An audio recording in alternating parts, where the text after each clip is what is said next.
Hi guys, today I'm going to be doing another hair tutorial. As you can see, my roots are really bad, so that's what I'm going to be doing.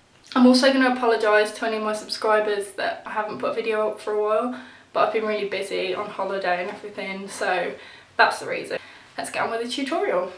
So I'm going to try and quickly run through everything you'll need. Obviously towels, really old towels, just to stop there being so much of a mess when you dye your hair. A brush to initially brush through your hair so it's all unmatted, and a wide tooth comb which I'll be using to comb my hair through a bit when the dye's on it. I've got the bleach I'll be using, powder and the liquid. You'll probably have seen these in my other video when I did my whole head blonde. And I've also got a box dye, Clairol Nice and Easy in 103B, natural medium champagne blonde. This is going to be going over my roots when I've bleached them if they're a bit too white, just to even the colour out. Most kits, well, all kits should come with gloves, but I always use my own because they're a lot thicker and sturdier and I can reuse them. A mixing brush and bowl. A mixing brush is also to be applying the dye onto the roots. Various size plastic clips. Don't use metal because it can sometimes react with the dye. I've got a shampoo and conditioner to be using after I dye it or bleach it, whatever you're doing.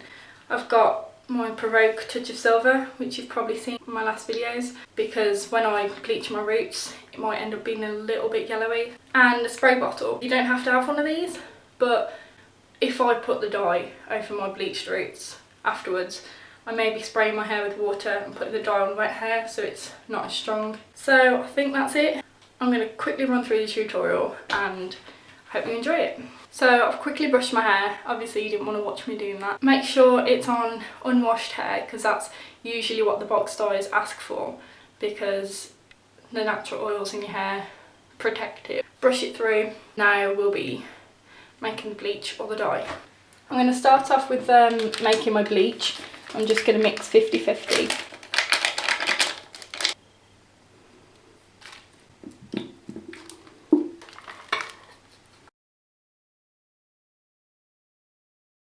You want to mix it as smooth as you can get it. Obviously, if you're using bleach, this is what it'd be like. If you're using a box dye, like this one, you'd obviously mix it to the instructions, and I'll possibly be showing you that later. So, I've got my towel on, putting my gloves on, and then we'll get to putting the dye on my hair.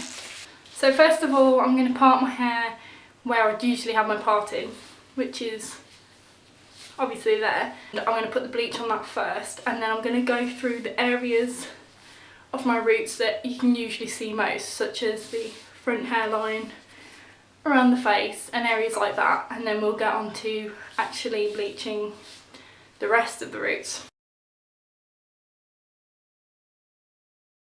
You want to leave a tiny gap between your scalp and the bit that you're bleaching, and between the original hair and what you're bleaching, because that way there'll be less damage.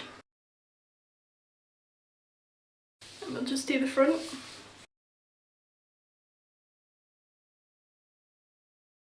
Because bleach expands, so if you've left little gaps such as around here, it'll expand to that area anyway and bleach it, so don't worry about it leaving gaps.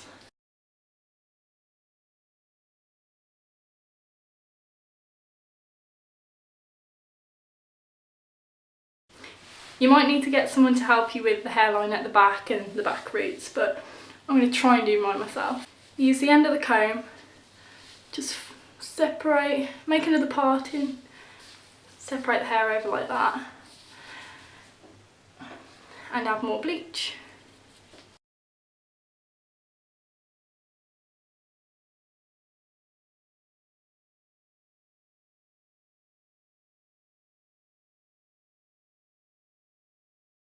And then repeat that over your whole head until you're done.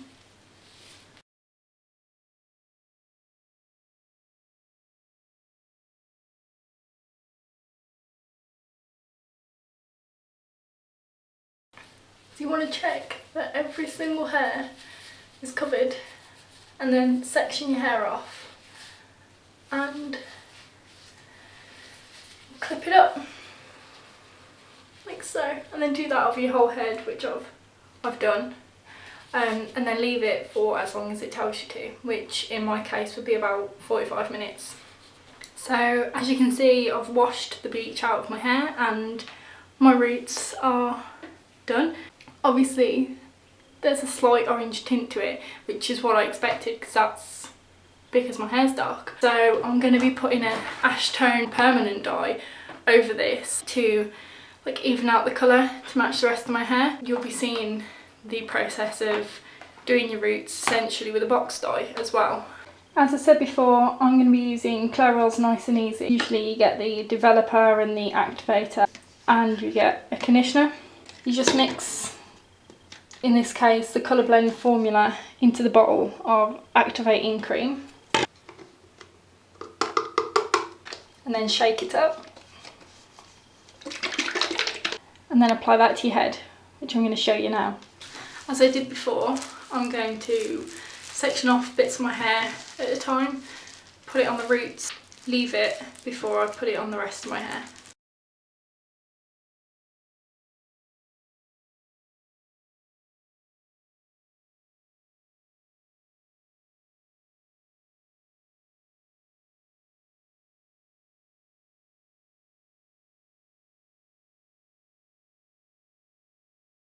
So I've applied the dye to the roots and a little bit of the ends, and I'm going to leave that to develop as long as the box stays, which is usually about 20-25 minutes. When it comes to putting it over the rest of the hair, I'm going to use a spray bottle with water to spray the rest of my hair and basically just run it through my hair so it's more even. So this is my hair all done. As you can see in this lighting, you can see that the roots are very slightly different to the rest of my hair, but that's because blonde is very hard to match back up. Obviously if you're using a normal hair dye and you're just doing the roots with that, it should be a pretty much perfect match. So I might have to go over this again with a dye or a bleach. So thanks for watching and subscribe.